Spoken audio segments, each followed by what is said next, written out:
Once I was safely hidden in a dim, green pineapple bush, with the children's cheers fading into the distance. No longer a threat, I finally stretched my wings and legs with a sigh. I quickly nibbled on some grass to ease my hunger. For the past few days, I had pretended to be sick to avoid fighting, so I hadn't eaten much and was indeed quite weak. After filling my belly, I lay down with my legs tucked in and fell into a deep, restful sleep. When I woke up, all around me was a hazy silence of noon. The children had surely returned to their village. My mind was filled with conflicting thoughts. Part of me wanted to go on an adventure, while another part longed to return home. But at least in these past few days, I had formed a beautiful idea that I had seen how vast the world was, far beyond the rice fields and ponds of my hometown. Could it be that in times of confinement, one dreams of freedom? Though the children had imprisoned me, the land and sky always seemed to call and urge me forward, move on, explore the world. A young life without travel and discovery would be dull indeed. In the end, I decided to return home.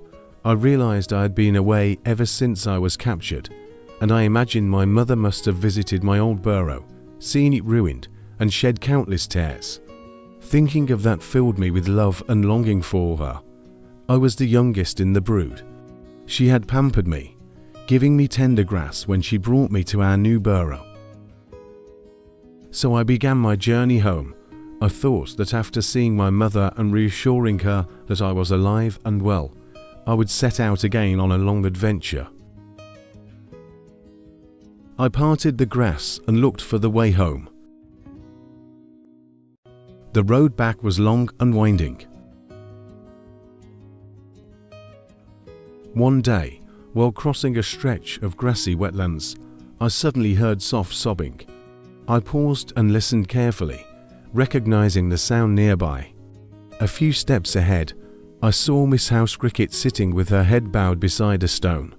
She was tiny, thin and fragile, her body still dusty as though newly molted.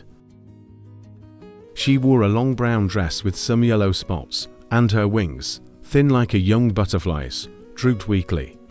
They seemed too frail and untrained to fly, and even if strong, would not carry her far. House crickets belong to the butterfly family, and they usually flutter about near bushes all their lives. She was crying.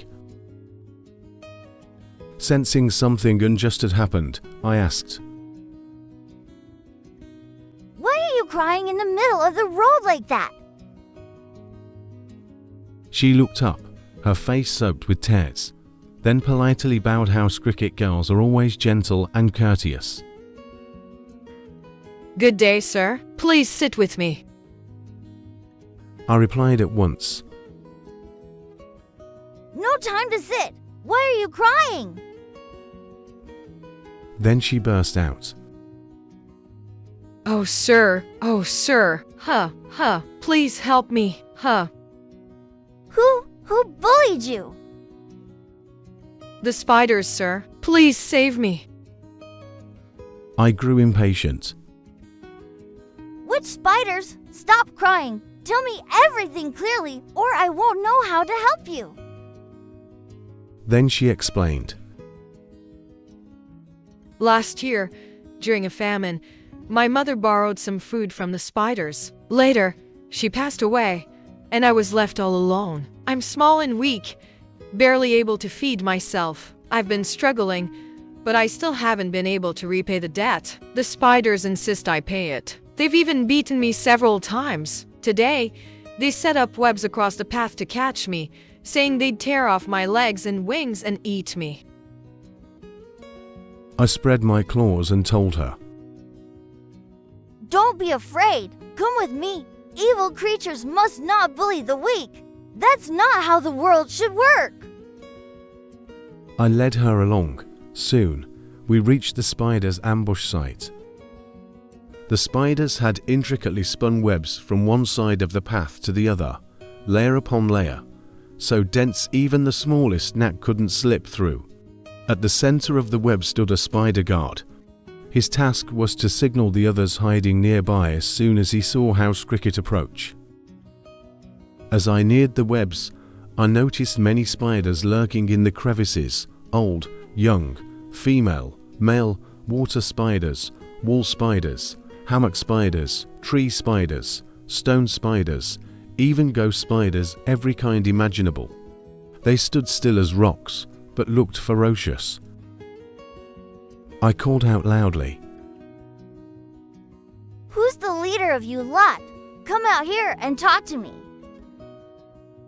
From a stone hole, a large female spider jumped out, flanked by two wall spiders. She seemed to be the spider queen, bold and brash, so first I needed to show my strength. I spun around and struck her hard on the head with my claw. She panicked, curled up in fear, and started bowing repeatedly like a pestle pounding rice, showing remorse and fear, though perhaps even she didn't know what she feared. I shouted, "How dare you gang up on poor little House Cricket? All of you well-fed, fat-bottomed creatures demanding an ancient, tiny debt from a fragile girl. From now on, you're not to demand repayment from her again. She's too small and can barely survive. You should have pity and forgive the debt. What use is cruelty and hatred in this world? You may be stronger, but I am stronger still. One kick from me and you already have something to think about, don't you?" From the crevices, the spiders called back, "Yes, sir, we hear you." Their voices echoing nervously, I ordered, "Destroy all your traps! Burn the contracts!" They obeyed immediately. The whole spider clan rushed about, tearing down their webs. The path to House Cricket's home, atop the branches with a single purple flower, was quickly cleared. Then, dozens of spiders came dancing, grabbing House Cricket's hands, singing joyfully. They even wanted to throw a banquet in my honor. The spider clan is known for storing delicious food, but I declined, saying I had to leave and promised to visit another time. I said farewell to the spiders and to House Cricket. She hugged me tearfully, reluctant to part, and walked with me a long way. As for me, I felt great joy for having done something useful for the world. A few days later, I finally reached home. My old burrow had been abandoned, its entrance now overgrown with moss and grass. But at the far end of the field, my mother was still strong and healthy. When we met, we laughed and cried with joy. I told her everything of the lucky and unlucky events and the trials I'd faced. I even told her about the poor destitute, the suffering neighbor. After hearing it all, my mother hugged me like the day I was born and said, My son, I'm so glad you've survived all those dangers and returned. But what makes me happiest is that you've grown into a thoughtful and honorable young man. If you want to stay a few days with me and then travel far, I'll be at ease. You've grown up now. I don't need to worry anymore. She said this with tears of joy and pride. I looked out at the burrow's entrance, where once I had been just an egg, and felt deeply that I had indeed grown up. I stayed with my mother. "My dearest mother, I will never forget your words. When I set out on the road again, I will strive to live as you hoped your son would.